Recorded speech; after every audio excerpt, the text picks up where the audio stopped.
आजकल लोग टेंशन से भरी हुई ज़िंदगी गुजारते हैं और उस टेंशन को दूर करने के लिए और मज़ीद ख़तरनाक राहों का इस्तेमाल करते हैं।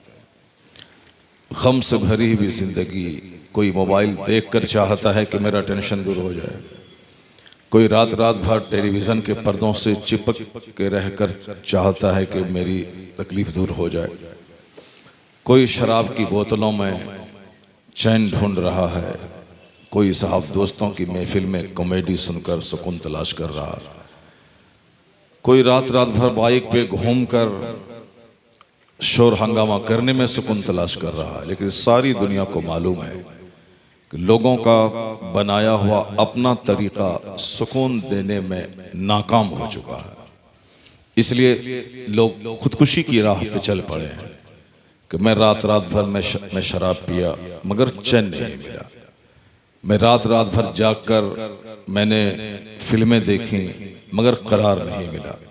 तो अब एक ही रास्ता रहा है खुदकुशी करना, यानी मर जाना। बड़ी तेजी के साथ पूरी दुनिया में सुसाइड के वारदात बढ़ रहे हैं। तो इस्लाम कहता है कि क्यों खुदकुशी कर रहा है, क्यों तुमने चैन हासिल करने के लिए गलत रास्तों का सिलेक्शन तुमने किया। सुकून और चैन का सबसे बेहतरीन रास्ता है कि जिस रब ने तुझको पैदा किया है उस रब का जिक्र करके देख ले कि अल्लाह कहाँ से सुकून अता फरमा देता है।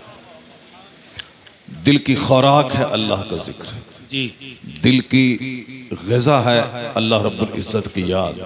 जिसने भी इस राह को सुकून के लिए चुना वो कभी खसारे में नहीं रहा।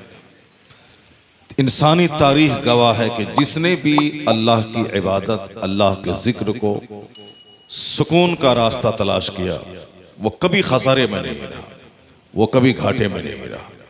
अल्लाह जन्नत तो उन्हें मरने के बाद देगा, इस दुनिया में इज्जतों से नवाजता है, इस दुनिया में गरीबी में बादशाहत से नवाजता है, इस दुनिया में उनका चेहरा रंग के एतबार से काला क्यों न रहे मगर अल्लाह तबारक व तआला गुलाब की तरह उसके चेहरे को खिला देता है।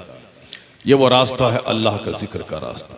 इसलिए जब भी इस तरह की महफिलें कहीं मिले उसको अपने लिए गनीमत समझकर उस महफिल से वाबस्ता कर देना चाहिए। मुमकिन है कि कोई घड़ी खुसूसी रहमत के नुज़ूल की हो, उस रहमत की घड़ी को बंदा पा ले तो मेहनत तो एक लम्हे की होगी लेकिन जो उसका बदला होगा उसका असर सैकड़ों साल तक महसूस किया जाएगा। मुमकिन है कि कभी आप बैठे रहिए, बंदा जुर्म वक्ती तौर पर करता है, नारे तकबीर, नारे रिसालत, फैज़ानी गौसे आज़म, मसलके आला हजरत, नबीरे आला हजरत, शहजादे आला हजरत, हुजूर अहसन मियाँ साहिब किबला, हुजूर साहिबे सज्जादा, आमदे हुजूर अहसन मियाँ साहिब किबला। नारे तकबीर। आप लोग बैठ जाइए, बैठ जाइए, अभी हजरत बाद में आएंगे इंशाल्लाह। बैठ जाएं, बैठ जाए। हजरत अभी क़यामगाह पे जाएंगे और फिर वहाँ से थोड़ी देर के बाद स्टेज पर आएंगे। भरपूर दिल खोल कर आप हजरत का दीदार करेंगे, हजरत की दुआओं से आप माला माल होंगे। पहले इस फ़कीर की गुफ्तगू आप समाअत कर लें।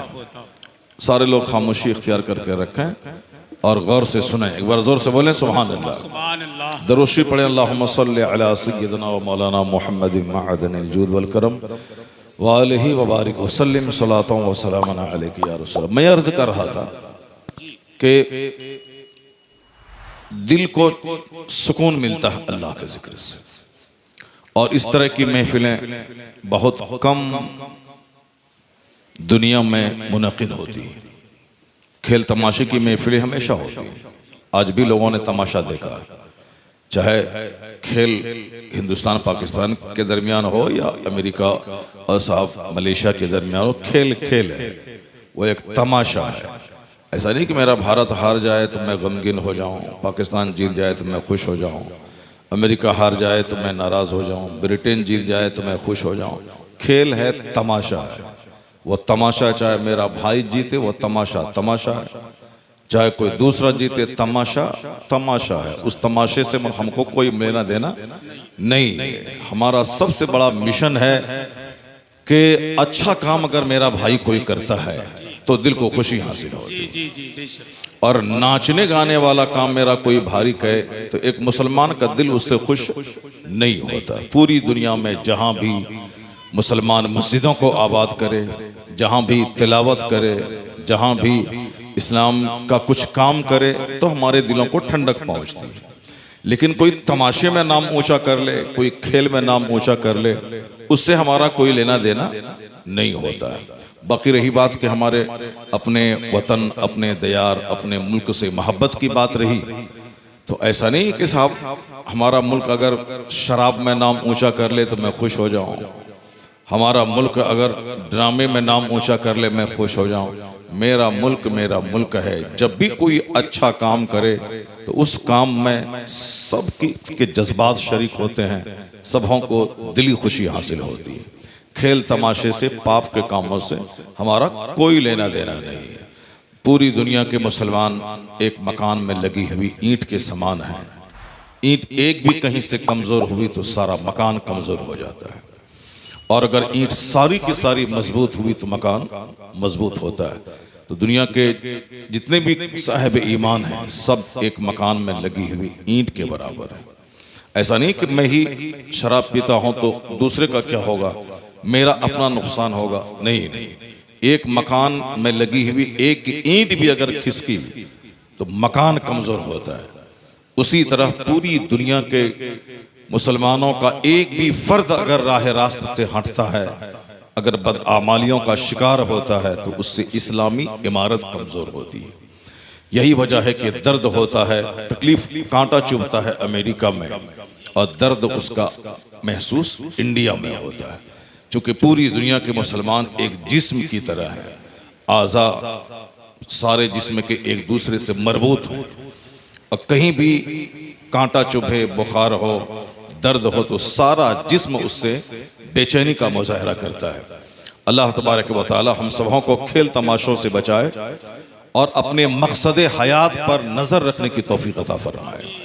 तकरीर सुने आप, हम इस तरह की महफिलों की कदर करते हैं। कहीं शादी की महफिल होती है, निकाह की अजमत पे खिताब होता है, कहीं दस्तरबंदी के जलसे होते हैं, वहाँ इल्म दीन और इल्म की अहमियत पे खिताब होता है। घर का इफ्तिताह हो, उस मौके पर अल्लाह की उस नेमत का चर्चा होता है।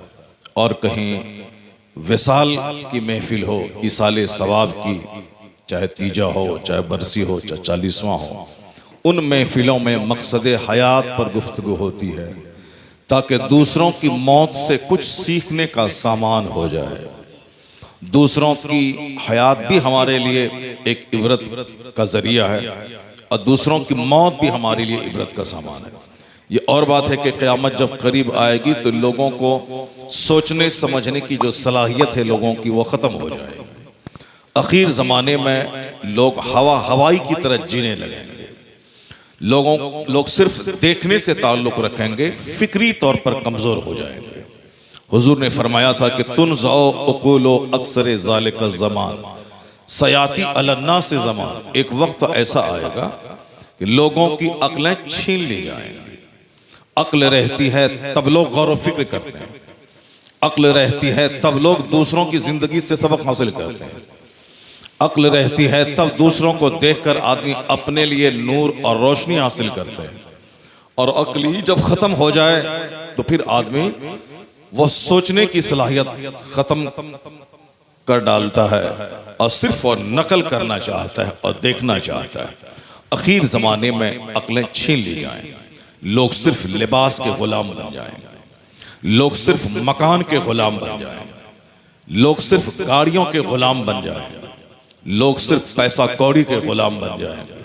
वो नहीं समझेंगे कि इस पैसे से दूसरे को क्या मिला, उसको कुछ नहीं, मतलब सिर्फ पैसा चाहिए। हमारे पास 1 करोड़ है, किसी के पास 1000 करोड़ रुपए।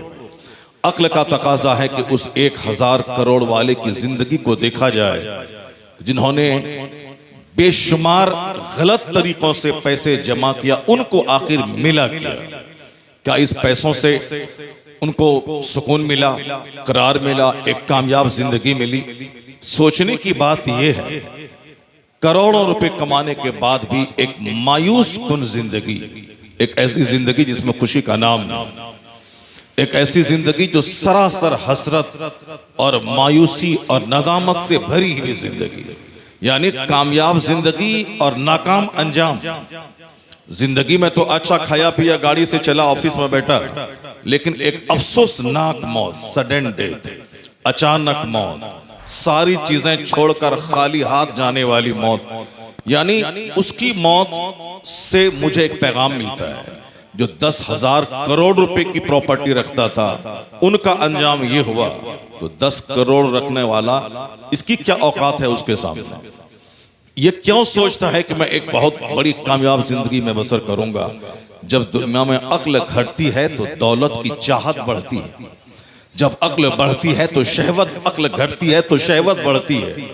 यानी आखिर जमाने में जब अक्ल घटेगी तो सिर्फ शहवत की बात है, ख्वाहिशात की तकमील की बात है, सिर्फ लग्जरियस लाइफ की बात है, सिर्फ गुड्स की बात है, सिर्फ अपनी रिक्वायरमेंट्स की बातें होंगी, और फिर सेक्स की फुलफिलमेंट की बातें होंगी। आज की तारीख में देख लें, जहां भी जाएं, अक्सर लोगों के सामने सिर्फ ख्वाहिशात की बातें, तबई मैलानात की बातें और जिनसी ख्वाहिश की बातें, सेक्सुअल बातें, लव अफेयर्स, ताल्लुकात, नाजायज ताल्लुकात, इस्मत रेजी की बातें, चाहे मीडिया में हो, चाहे 10 लोग आपस में बैठे, चाहे हंसी मजाक में हो, हर जगहों पे बड़ी बातें छोड़कर सिर्फ वो हैवानी ख्वाहिशात की बातें होती। रास्ता चलते पुलिस वाले बैठे हों, उनकी गुफ्तगू को 5 मिनट गौर से सुने, वहां भी सिर्फ ख्वाहिशात की बात है, या तो जमीन खरीदारी की, या गाड़ी खरीदने की, या बेटी की शादी में खूब आला ढंग से फजूल खर्ची करने की, या फिर जिनसी ख्वाहिशात की, यानी सेक्सुअल डिजायर्स की बात है। इसके अलावा दुनिया में और कुछ नहीं होता है। हर जगहों पे अक्ल जब पुख्ता होती है तो आदमी जमीन पे गौर करता है, आदमी आसमान पे गौर करता है, आदमी अपनी लाइफ पे गौर करता है, आदमी दूसरों के डेथ पे गौर करता है, आदमी इस दुनिया में आने वाले भूचाल, आंधी तूफान पे गौर करता है, बिन बताए जलजले की हकीकत और सच्चाई पे गौर करता है। अचानक मौत किस चौराहे, किस गली, किस घर में आ जाए, उस मौत के बारे में सोचता है। जब आदमी की अक्ल जिंदा रहती है, और इसी को हुजूर ने कहा था कि जो दिन में 20 बार मौत को याद करेगा, वह शख्स अंदर से इतना आला हो जाएगा कि चाहे अपने बिस्तर पे अपने घर ही में क्यों ना मर जाए, अल्लाह उसे शहादत का मर्तबा अता फरमाएगा। जो रोजाना 20 बार मौत को याद करता हो। अभी देख लें कि मुसलमान हो या गैर मुस्लिम की तो बात ही नहीं करनी है, जो कलमा पढ़ने वाले लोग हैं, इनसे मेरी बहस है कि इनका हाल आप देख लें कि घर में 24 घंटे गुजर जाते हैं, एक बार भी मौत का चर्चा नहीं होता है, और अगर कोई चर्चा कर डाले तो उसको बुरा माना जाता है कि साहब मजे को क्यों किरकिरा कर देते हो, वो तो जब आनी है आ जाएगी, लेकिन अभी वक्ती लज्जतों को खत्म कर देना क्यों चाहते हो तुम? जबकि हुजूर ने कहा था कि अक्सरू जिक्र हादिमी लज्जातिल मौत। हुजूर ने कहा था कि लज्जतों को ढाने वाली चीज, यानी जो तुम्हारी लज्जतों को ढा दे, उसको कसरत से याद करो, यानी मौत को। हुजूर ने कहा कि मौत को कसरत से याद करो, ज्यादा याद करो। मैक्सिमम तेरी गुफ्तगू का जो टॉपिक हो वो मौत हो, लेकिन हमने अपने हिसाब से मौत को बोझ समझा और हमने सिर्फ जिंदगी की बातें करनी शुरू कर दी। जिंदगी की बातों का मतलब नई नई इमारतें, नई नई जमीन की खरीदारी, नए नए मॉल, नए नए सामान को घर में जमा करना। हमने उसको इस तरह अपनी सारी जद्दोजहद को उसके पीछे लगा दिया कि जैसे कि जिंदगी का सबसे बड़ा मकसद माल हासिल करना हो। रिजल्ट क्या मिला?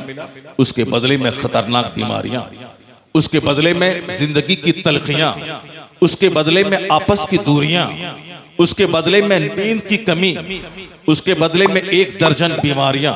चूंकि हमने सुकून का ये रास्ता ज्यादा से ज्यादा माल चाहिए इन्हें हमने अपने से चुना है। हमने फिल्म के एक्टर को देखकर चुना है, हमने पॉलिटिकल लीडर की बातों को सुन के चुना है, हमने दुनिया की किताबों को पढ़ने के बाद हमने चुना है। हमने अपने सराउंडिंग्स, आसपास के लोगों को दौलत के मुकाबले में जीते हुए देखकर मैंने उनको देख करके उस रास्ते को चुना है। नतीजे में जिंदगी तो अल्लाह की दी हुई है, अल्लाह ही हमें पैदा किया है, अल्लाह ही जमीन की तख्लीक की है, आसमान बनाया है, अल्लाह ही मुझे जिंदगी देता है, मौत देता है। उस रब से हटकर मैंने दूसरों को देखा। अल्लाह ने मॉडल तो अपने महबूब को बनाया था। मेरे महबूब को देखो, जिंदगी गुजारो। अल्लाह ने अपने महबूब को, जिसके नूर को सारी दुनिया की तख्लीक से कई लाख साल पहले उसे अर्शे मुअल्ला पे किंदिल की शक्ल में लटका के रखा, उस नूरे मोहम्मदी को बशरी शक्ल में सारे पैगंबरों के अखीर में दुनिया में भेजा, ताकि लोगों के लिए एक मॉडल रहे मुस्तफ़ा, लोगों के लिए एक आइडियल बन जाए मुस्तफ़ा। तो अल्लाह ने अपने महबूब को आइडियल बनाया था, मगर मैंने आइडियल फिल्म के एक्टर को चुन लिया। अल्लाह ने अपने महबूब को मॉडल बनाया था कि कैसे जिएं, कैसे खाएं, कैसे पिएं, कैसे कपड़ा पहने, कैसे बाल रखें, मगर हमने फिल्म के जोकर को अपने लिए आइडियल बनाया। वो अगर नंगा रहे तो मैं भी नंगा रहता हूँ, वो अगर नया कपड़ा फटा हुआ पहने तो मैं भी वैसा पहनता हूँ, वो अगर जोकर की तरह बाल चारों तरफ से मुंड के रखे तो मैं भी वैसा रखता हूँ। उनकी बहू बेटियां अगर चड्डी पहन के सड़कों पे चले, मैं भी अपनी बहन बेटियों को चड्डी पहनवाता हूँ, क्योंकि हमारे लिए मॉडल व फिल्म का एक्टर और फिल्म की एक्ट्रेस बन गई है। अल्लाह ने तो महबूब को मॉडल बनाया था। जमीन का खालिक अल्लाह, सारी दुनिया का मालिक अल्लाह, इस इंसान को एक कतरे जलील से पैदा करने वाला अल्लाह, यानी इस इंसान की तख्लीक कैसे हुई है, अल्लाह ने कुरान करीम में कई जगहों पे इसका जिक्र किया है। मैंने तुझको पैदा कैसे किया है, ताकि मेरा बंदा चाहे दुनिया में गरीब रहे या अमीर, बादशाह रहे या फकीर, वो अपनी बुनियाद को कभी नहीं भूले कि मेरी स्टार्टिंग कहानी कैसी है, मैं पैदा हुआ कैसे हूं। जब अकल रहेगी तब ना बंदा गौर करेगा कि मैं पैदा हुआ कैसे हूं। मैं अपनी पैदाइश पे गौर करूं। कुरान करीम में कई जगहों पे इस मैटर को जगह दिया गया है। क्यों जगह दिया गया? अल्लाह कहता है वलक़द खलक़नल इंसान मिन सुलालतिन मिन तीन, हमने इंसान को एक बजती हुई मिट्टी से पैदा किया है। इंसान को, वही जो हम इंसान है, दुनिया के सारे लोग जो चाहे यहूदी हो, नसरानी हो, गैर मुस्लिम हो, वह सब भी इंसान है। चूंकि वह गौर नहीं करते कि मैं इंसान हूं, इसीलिए जानवरों की तरह काम लोग करते हैं। लेकिन जिस दिन वह गौर करे कि मैं इंसान हूं और अल्लाह ने मुझको इंसान बनाया है, दुनिया से हैवानियत घट जाएगी और मानवता के सलूक बढ़ते चले जाएंगे। क्योंकि बंदा सोचना ही छोड़ दिया कि मैं इंसान हूं। सिर्फ इसी पॉइंट पे गौर कर लें कि अगर अल्लाह चाहता तो मुझे जानवर बना देता, अल्लाह चाहता तो मुझे खिंजीर पैदा करता, अल्लाह चाहता तो मुझे कुत्ता बना देता, अल्लाह चाहता मुझे छिपकली और सांप बना देता। मेरे बाप दादा ने अल्लाह पर कोई एहसान नहीं किया कि उस एहसान का बदला चुकाने के लिए अल्लाह ने मुझको इंसान बनाया। बंदा अल्लाह पर एहसान कर ही क्या सकता है? यह कमजोरी का पुतला यह इंसान, बीमारियों का मुजस्समा यह इंसान। आज सारी दुनिया जानती है, कल इसका नामो निशान मिट जाता है। आज जिंदा है, एक सेकंड के बाद मर जाता है। यह इंसान अपने रब पे एहसान कर ही क्या सकता है कि उस एहसान का बदला अल्लाह ताला उनके बाल बच्चों को इंसान पैदा करके चुकाए। मेरा रब पर कोई एहसान नहीं, अल्लाह का यकतरफा एहसान है कि उसने मुझे इन जानवर नहीं बल्कि इंसान पैदा किया। अल्लाह ने मुझे कुत्ता नहीं आदमी बनाया, वरना कुत्ता को भी अल्लाह ने पैदा किया।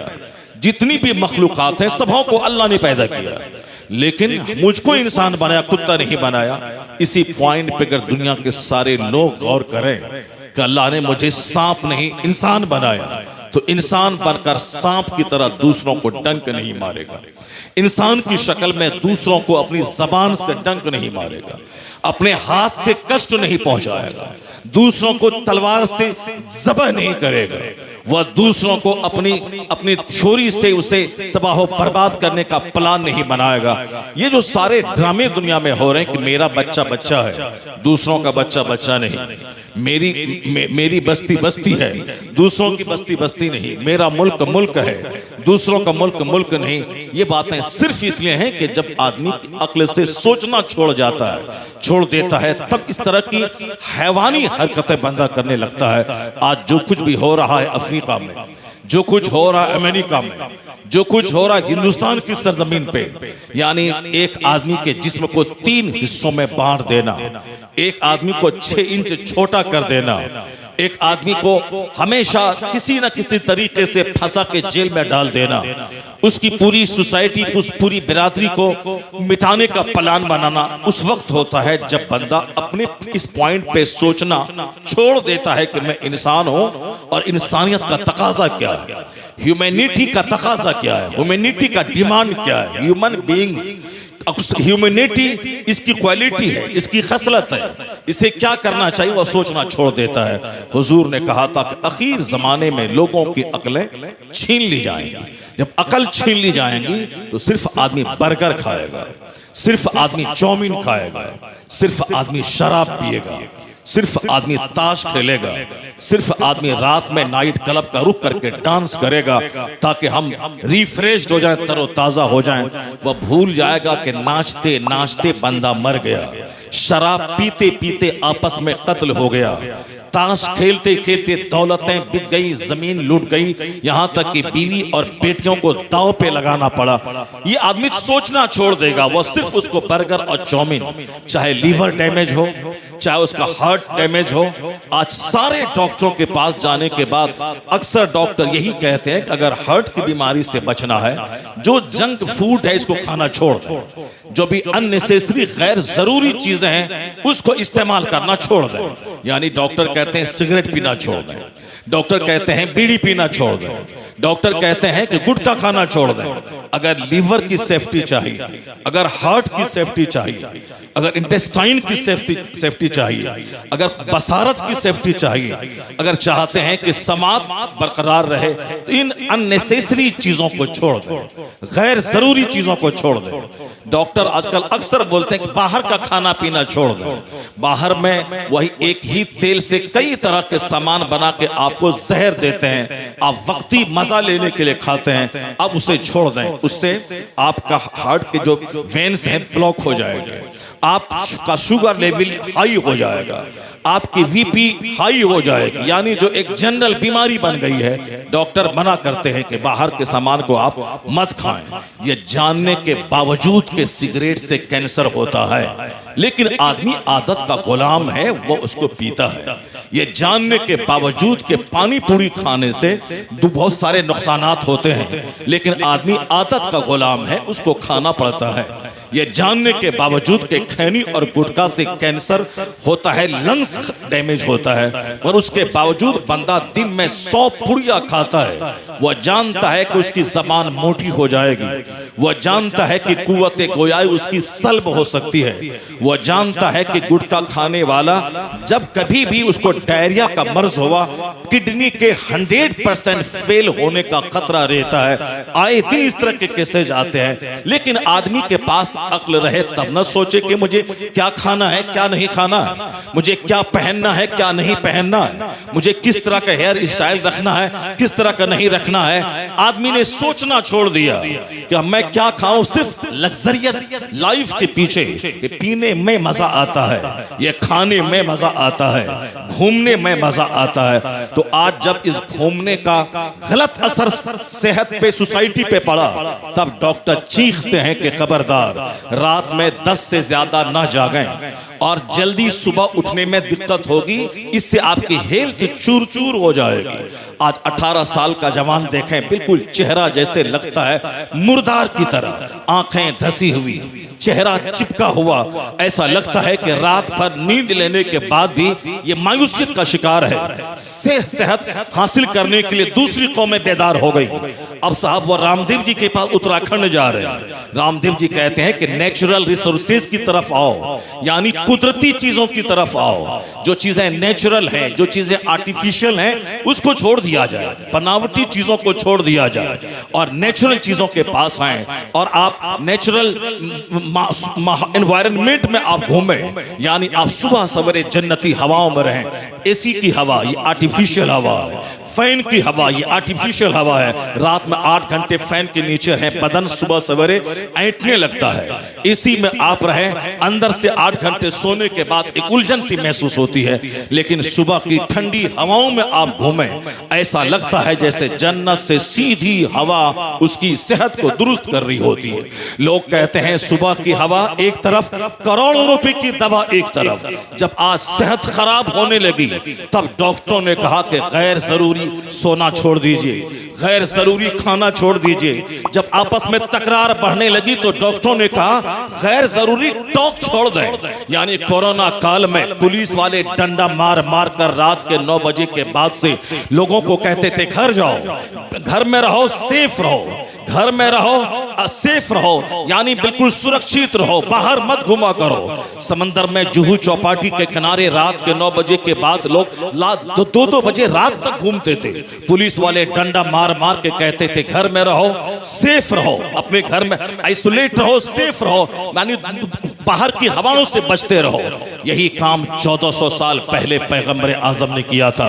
हुजूर ने कहा था, आज की तारीख में कहते हैं गैर जरूरी खाना, गैर जरूरी बोलना, गैर जरूरी पहनना, गैर जरूरी घूमना, ये तबाही का जरिया है। सेहत जाएगी, सुकून जाएगा, समाज में जीने की लज्जतें जाएंगी, जिंदगी की रंगीनियां खत्म हो जाएंगी। गैर जरूरी चीजों को छोड़ दो। जरूरी है रोटी चावल, जरूरी है चाउमीन नहीं, बर्गर नहीं, और गैर शराब नहीं, गैर गुटखा नहीं, गैर जरूरी चीजों को छोड़ दे अगर जिंदा रहना है। गैर जरूरी दोस्ती, गैर जरूरी कपड़ा पहनना, गैर जरूरी दूसरों से ताल्लुकात कायम करना, अननेसेसरी चीज जो नेसेसरी एसेंशियल है उसको अपनाए, जो गैर जरूरी को छोड़ दें। कुर्बान रहमते दो आलम सल्लल्लाहु अलैहि वसल्लम की जाते गिरामी पे कि 1500 साल पहले न अमेरिका का वजूद था, न चाइना जापान के इल्म की कोई कहानी थी। हिंदुस्तान में एक मकतब तब नहीं था। 1500 साल पहले नालंदा यूनिवर्सिटी का नाम मिलता है। बुद्धिस्टों की एक छोटा सा मकतब है, उसी का नाम नालंदा यूनिवर्सिटी है। वो भी उसकी कहानी भी 1100 साल की है। 1500 साल पहले हिंदुस्तान में न यूनिवर्सिटी थी, न कोई कॉलेज था, न अमेरिका नाम का कोई मुल्क था। अमेरिका नाम के मुल्क का पता 1495 में कोलंबस ने लगाया है कि अमेरिका नाम का कोई मुल्क है। चाइना जापान में विकास नाम की कोई चीज नहीं थी। हिंदुस्तान में एक भी इंजीनियर उस वक्त मौजूद नहीं था। न फिजिक्स, केमिस्ट्री, बायोलॉजी का नाम दुनिया जानती थी, न एस्ट्रोलॉजी, न एस्ट्रोनॉमी का नाम दुनिया जानती थी। यानी शिक्षा के क्षेत्र में अनभिज्ञ थी, अज्ञानता का अंधकार था, इग्नोरेंस और जहालत का दबदबा था। उस मौके पे दुनिया के सबसे बड़े मुअल्लिम, सबसे बड़े मोहसिन, सबसे बड़े दुनिया के रिफॉर्मर, सबसे बड़े पैगंबर ने एक पैगाम दिया था। हुजूर ने कहा था मिन हुस्न इस्लामिल मर्ए तर्कहु माला यानी। मुस्तफा ने कहा था एक आदमी के इस्लाम का हुस्न ये है कि गैर जरूरी चीजों को छोड़ दे। यानी एक मोमिन के इस्लाम का हुस्न है गैर जरूरी चीजों को छोड़ दे। तो जहां आज के लाखों दानिश्वर जिस पॉइंट पर आज मुत्तफिक हुए हैं, यही पैगाम तनहा मुस्तफा ने 1500 साल पहले कहा था। यह इस बात की दलील है कि जहां दुनिया तबाही का तमाशा देखने के बाद उसी प्लेटफॉर्म पे लौट के आना चाहती है जो प्लेटफॉर्म मुस्तफा ने 1500 साल पहले अता किया था। सरकारे दो जहां दुनिया के सबसे बड़े मुस्लिम, आकाए दो जहां दुनिया का सबसे बड़ा रिफॉर्मर। इसलिए हमारे लिए मॉडल कभी कोई फिल्म का एक्टर नहीं हो सकता है, हमारे लिए मॉडल कभी कोई एक्ट्रेस नहीं हो सकती है, हमारे लिए नमूना कभी कोई पॉलिटिकल लीडर नहीं हो सकता है, कभी कोई इब्राहिम लिंकन मेरे लिए कोई लीडर नहीं हो सकता है, हमारा आइडियल नहीं हो सकता। लीडर हो सकता है वो समाज का, मगर हमारे लिए आइडियल नहीं हो सकता मैं जिंदगी में कैसे गुजारूं, क्योंकि उन्हें सिर्फ पॉलिटिक्स से बहस कर करते हैं, वो सिर्फ राजनीति से बहस करते हैं, सिर्फ कुर्सी हासिल करना उनका मकसद है। कैसे ढेर दिनों तक मैं सत्ते में बना रहूं, कैसे ढेर दिनों तक मेरी गवर्नमेंट कायम रहे, उसके लिए चाहे मानवता के उसूल की धज्जियां उड़ानी पड़े वो उड़ा देता है। उसके लिए चाहे जिस कलमदान का गलत इस्तेमाल करना पड़े वो कर जाता है। मकसद उसका जलील होता है थोड़ा सा कि ज्यादा दिनों तक मेरी हुकूमत कायम रहे। वो हमारी नशिस्तों बर्खास्त के लिए मॉडल कभी नहीं हो सकता है। जिसकी नजर सिर्फ हुकूमत पर हो, जिसकी नजर सिर्फ कुर्सी पर हो, जिसकी नजर सिर्फ खाने पीने पर हो, यह कमजोरी है दुनिया के लीडरों की, यह कमजोरी है दुनिया के रहनुमाओं की। जब उसे थोड़ा सा कलमदान मिल जाता है वो अपने भाई भतीजे के लिए इस्तेमाल करना चाहता है, वो अपने समाज अपनी कौम के लिए इस्तेमाल करना चाहता है। नहीं देखा आपने कि हिंदुस्तान में जब कोई रेलवे मिनिस्टर बनता है, जिस स्टेट का हो, वो चाहता है कि इसकी भलाई सिर्फ मेरे स्टेट तक जाए। कभी रामविलास पासवान जी रेल मंत्री थे, चाहते थे कि बिहार ही में रेल के सारे बेनिफिट चले जाएं।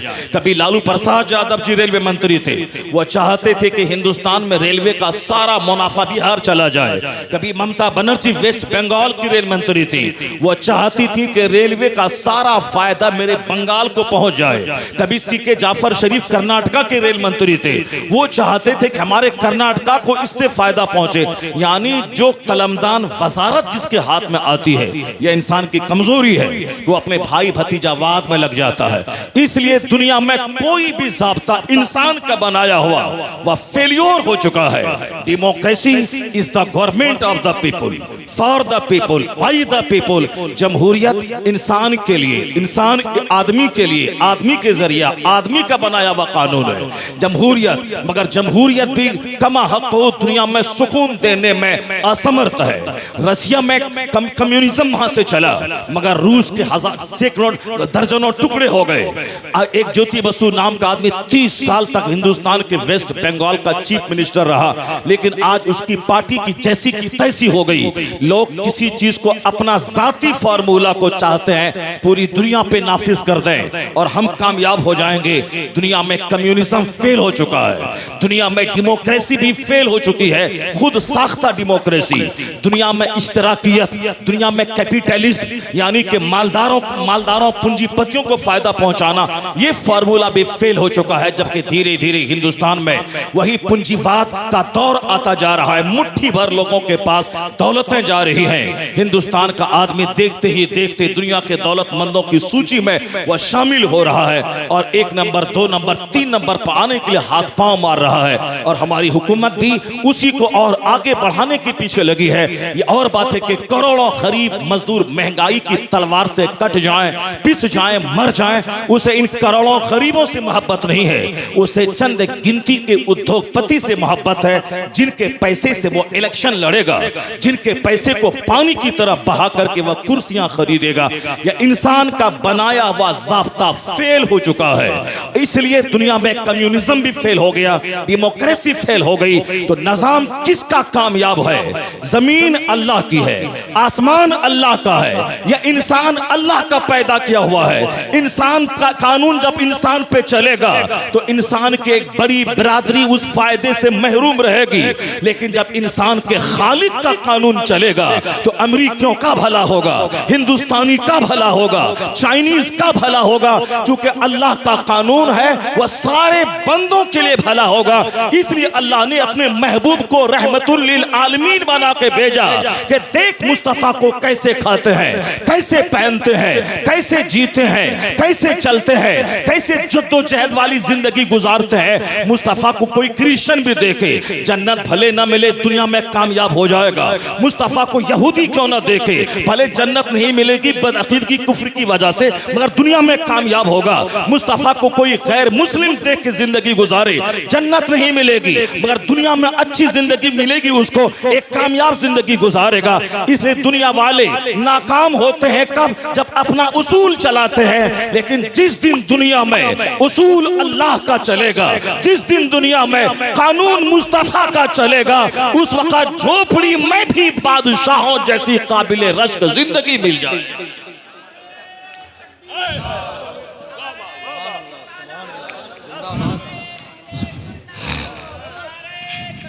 यही वजह है कि जो हक पसंद लोग हैं, जो अक्ले सलीम से काम लेते हैं, जिनके पास बसारत है, जो कंसिडरेशन से काम लेते हैं, जो रिफ्लेक्शन से काम लेते हैं, जो थिंकिंग से काम लेते हैं, यानी जो सोचते हैं, रिसर्च करते हैं, डिस्कवर करते हैं, गौर व फिक्र करते हैं, उन लोगों की बोली कुछ और होती है।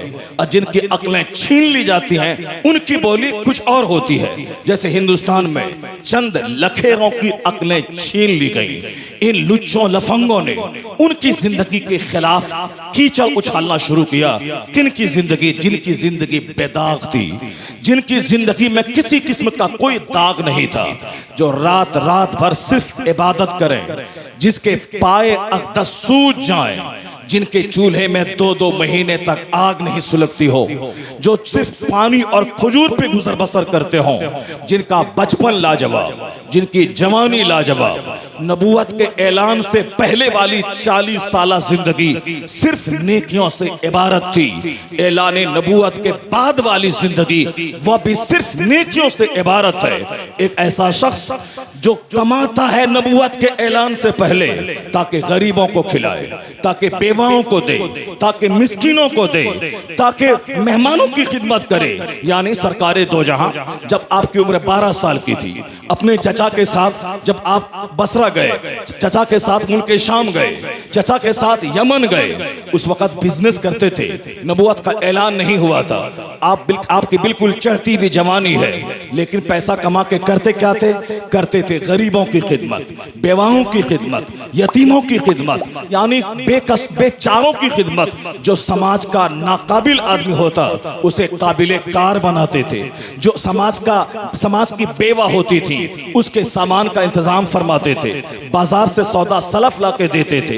वही अरब जहां के लोग ज़िनाकारी में इतने लथपथ थे, एक पड़ोसी की बीवी की इज्जत गैर महफूज थी, अनसेफ थी, यहां तक कि अपनी सौतेली माओ से ज़िना करते थे लोग, उसे बाप के छोड़े हुए तरके की तरह उसकी बीवियों को भी इस्तेमाल करते थे।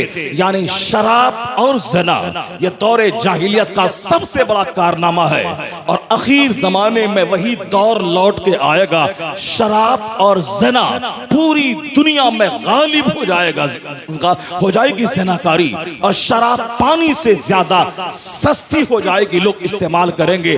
जो 1000 साल पहले जो दौर था, आखिर जमाने में वही दौर लौट के आएगा जहां इस तरह समाज के सारे लोग जीते हों।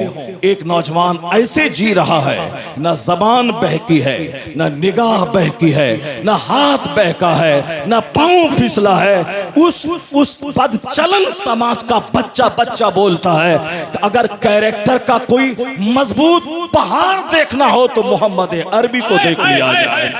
उस बदचलन समाज के लोग कहते थे बेदाग बचपन, बेदाग जवानी, यानी जवानी ऐसी कि लोग अमानतदार, अमीन कहने लगे, ट्रस्ट वर्दी कहने लगे, और लोग उसे सादिकुल वाद कहने लगे, यानी वादा खिलाफी के अहद में वादा वफाई के प्रतीक मुस्तफा को लोग कहने लगे। वो नबी जिन्होंने चढ़ती जवानी में 18 साल 25 साल की जवानी में सिर्फ कमा के दूसरों की खिदमत करना, जहां चारों तरफ दोशीजाओं के नंगे चलने का रिवाज हो, वहां निगाहों की हिफाजत करना। किसी आदमी पर इल्जाम उस वक्त लगाया जाता है जब उसका बचपन खराब हो, उसकी जवानी खराब हो, तब लोग कहते हैं अरे ये तो वैसे ही था, देखा नहीं आप जवानी उनकी, देखा नहीं बचपन उनका आवारगी से इबारत थी, और फिर देखा नहीं शादी के बाद क्या हुआ, उनको नई नई लड़की की चाहत थी। मैं कहता हूं इन जालिमों, खसीसों और रसीलों को मुस्तफा की बेदाग जिंदगी का मुताला करना चाहिए। दुनिया का सबसे हसीन तरीन इंसान जिनके हुस्न का आलम तो ये था, जनाबे अबू हुरैरा जो हुजूर की महफिल में बैठने वाला। हम तो 1400 साल के बाद किताबों में नबी का हुस्न पढ़ते हैं, लेकिन अबू हुरैरा जो हुजूर को देखा, बरसहा बरस तक देखा, उनका स्टेटमेंट है कि मुस्तफा का चेहरा ऐसा था कान्ना शम्स तजरी फी वजहिही, गोया सूरज था जो नबी के चेहरे में तैर रहा हो, सूरज नबी के चेहरे में तैर रहा हो। हजरत अनस जो मुस्तफ़ा की खिदमत में 10 साल तक रहे और 10 साल के दरमियान में कभी लफ्ज़ उफ तक हुजूर ने अनस को नहीं कहा। यह कोई दुनिया का इंसान कह ही नहीं सकता है। मेरे पास तो एक नौकर रहता है, मैं सुबह से शाम तक 50 बार रे और बे उसको कहता हूँ, उसके खानदान को खंगाल देता हूँ। यहाँ 10 साल तक यूरोप का एक दानिश्वर मुस्तफ़ा की लाइफ स्टोरी को बयान करते हुए कहता है, Anas lived in the service of the holy prophet for 10 years but he did not tell even word उफ।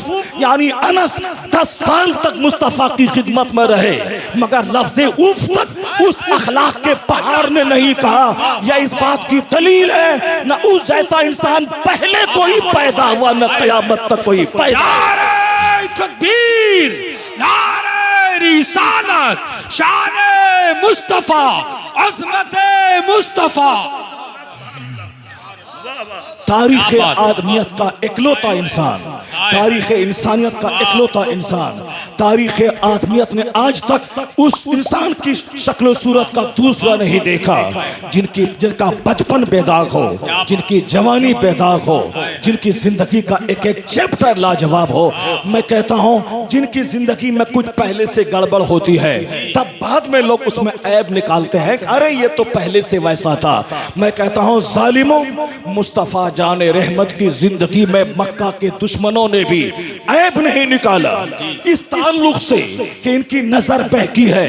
नहीं, वहां के तो बड़े बड़े खानदान के लोग कहते थे काश मोहम्मद अरबी मेरे दामाद बन जाएं, मेरी नस्लें फख्र करेंगी, मेरी नस्लें फख्र करेंगी, मेरी नस्लें फख्र करेंगी इनकी दामादी पर। चूंकि जो हुस्न जमाल अल्लाह ने दिया था, हुस्न का अपना अट्रैक्शन होता है, खूबसूरती की अपनी कशिश होती है, खूबसूरती साथ बढ़ते हुए आदमी के कदम को रोक लेती है। इसलिए एक अच्छा सा चेहरा आदमी के दिल पे असर डालता है। हुस्न और हुस्न का अपना कमाल होता है। तो अब अंदर के किरदार की खूबसूरती ये एक अलग खूबसूरती है और पर्सनैलिटी की खूबसूरती, यह दोनों हुस्न उनकी शख्सियत को लाजवाब बना देती है। यानी इंटरनल ब्यूटी और आउटवर्ड ब्यूटी डबली अट्रैक्टिव पर्सनैलिटी को बना देती है। मुस्तफ़ा का यह जाहिरी हुस्न था कि 25 साल की जवानी में जब रास्ते से गुजरते थे तो दोशीज़ाएं तमन्ना करती थी कि काश मोहम्मद अरबी मेरे निकाह में आ जाए, मेरी नस्लें फख्र करेंगी। अल्लाह उस वक्त ये जवान मुस्तफ़ा की बेदाग जवानी थी। उस वक्त अगर हुजूर चाहते, उस वक्त सरकारें दो जहां खाना खाते थे, उस वक्त उनके पास माल की फरावानी थी, वह बिजनेस करते थे चचा के साथ में, उनके पास माल था, माल भी था, हुस्न भी था, अपना वतन था। नबूवत की जिम्मेदारी भी उस वक्त में नहीं थी कि हम रात और दिन तबलीग इस्लाम करें। यह जिम्मेदारी 40 साल के बाद आई कि रात दिन इस्लाम की तबलीग करें। 25 साल की चढ़ती जवानी में फारिग भी है आप, यानी नबूवत की जिम्मेदारी नहीं है कि मैं लोगों तक इस्लाम का पैगाम पहुंचाऊं। खाते थे आप, सोते थे आप, मानवता की खिदमत करते थे, उस वक्त फ्री थे। अगर चाहते अरब के दस्तूर के मुताबिक नबी 100 खूबसूरत 16 साल की लड़कियों से शादी कर सकते थे। चूंकि अरब में ये माहौल था उस टाइम में 100 शादी करना, 200 शादी करना, ये अरब का माहौल था। और जो जिस कल्चर में पैदा होता है उस कल्चर की बात को इख्तियार करे तो उसे लोग ऐब नहीं मानते हैं। मुस्तफ़ा चाहते तो उस वक्त 50 नहीं, कम से कम 25 खूबसूरत तरीन 18 साल की दोशीज़ा से निकाह कर सकते थे। मैं इन जालिमों, इन दरिंदों, इन कुत्तों की बात सुनने के बाद मैं कहता हूं जिन लोगों ने उस चांद पे थूकना चाहा है, उस अजमत के सूरज को दागदार दिखाने की कोशिश की है, वह टी राजा जैसा कलवा जिसका चेहरा काला, जिसका दिल काला, वो बदतमीज अपना चेहरा नहीं देखा, जिसका दिल काला, जिसका चेहरा काला, जिसका वजूद काला, जिसकी सोच काली, इसकी फिक्र काली, यानी जिसका सारा एग्जिस्टेंस काला है, जो दागदार है। आपने भी देखा होगा उस बदतमीज का चेहरा काला, लिबास चाहे लिबास वाइट पहने मगर उसका वजूद काला, उसका दिल काला। आईना देख लेता वो टी राजा, उसे अपना चेहरा नजर आ जाता। बदतमीज राजनीति करने के लिए गंदी बातों का सहारा क्यों लेता है? राजनीति करने के लिए कोई आला काम का सहारा ले, मानवता की सेवा कर, सर्विस कर, अच्छी बात बोल, लोग तुम्हें हाथ पे उठा लेंगे। मगर घिनौनी बात बोलकर क्यों तुम अपने ग्रुप में हीरो बनना चाहता है? चेहरा देख लेता, सुअर जैसा चेहरा तेरा, और तू चला है उस पर उंगली उठाने जिनके चेहरे की खैरात शान भी लेता हो। सूरज अल्लाह या रसूल अल्लाह, वाह वाह वाह, नारे तकबीर, नारे रिसालत, शाने मुस्तफा, लब्बैक लब्बैक लब्बैक या रसूल अल्लाह, लब्बैक लब्बैक लब्बैक या रसूल अल्लाह, लब्बैक लब्बैक लब्बैक या रसूल अल्लाह, लब्बैक लब्बैक लब्बैक या रसूल। नारे मुसलमानों कभी नर्वस मत होना, इन जालिमों की बात सुनने के बाद कभी मायूस मत होना, या देखना कि इन खसीसों रजीलों का वजूद ही ऐसा है कि वह इस तरह की बात बोले, वरना मुस्तफ़ा का वजूद ऐसा था। हजरत अबू हुरैरा कहते हैं कि सरकार दो जहां का चेहरा अक़दस ऐसा लाजवाब था, उनका कांधा ऐसा लाजवाब था जैसे किसी चांदी को ढाल दिया गया हो। अल्लाह समझ। हजरत अनस कहते हैं, जो 10 साल खिदमत में रहे, वो क्या कहते हैं? वो कहते हैं कि वमा मसस्तो दीबाजतन और हरीरन अलयाना मिन कफ़ रसूलिल्लाह, मैंने दुनिया का कोई रेशम, कोई दिबास मुस्तफ़ा की हथेली से ज्यादा नर्म मैंने नहीं पाया। और वो जिसने हुजूर को देखा, जो हुजूर की खिदमत में रहे, वो कहते हैं वमा शमम तो मिस्कन और अंबरतन अत्यबा मिन रायती नबी अलैहि सलाम, मैंने दुनिया की कोई कस्तूरी, दुनिया का कोई मुश्क मुस्तफ़ा की खुशबू से ज्यादा खुशबूदार नहीं पाया। इसलिए सरकार जिस रास्ते से गुजर जाते, रास्ता बताता था कि तेरा रहबर इस रास्ते से गुजरा। यानी अंबर मुश्क और अंबर की खुशबू से सारी गली मुअत्तर हो जाती थी। ये ऐसा नहीं कि नबूवत के ऐलान के बाद जिस दिन पैदा हुए मुस्तफ़ा, ऐसा बदन से नूर निकला कि आपकी माँ बोलती है कि उस नूर में मैंने मुल्क शाम के महल को देख लिया। अल्लाह सबद।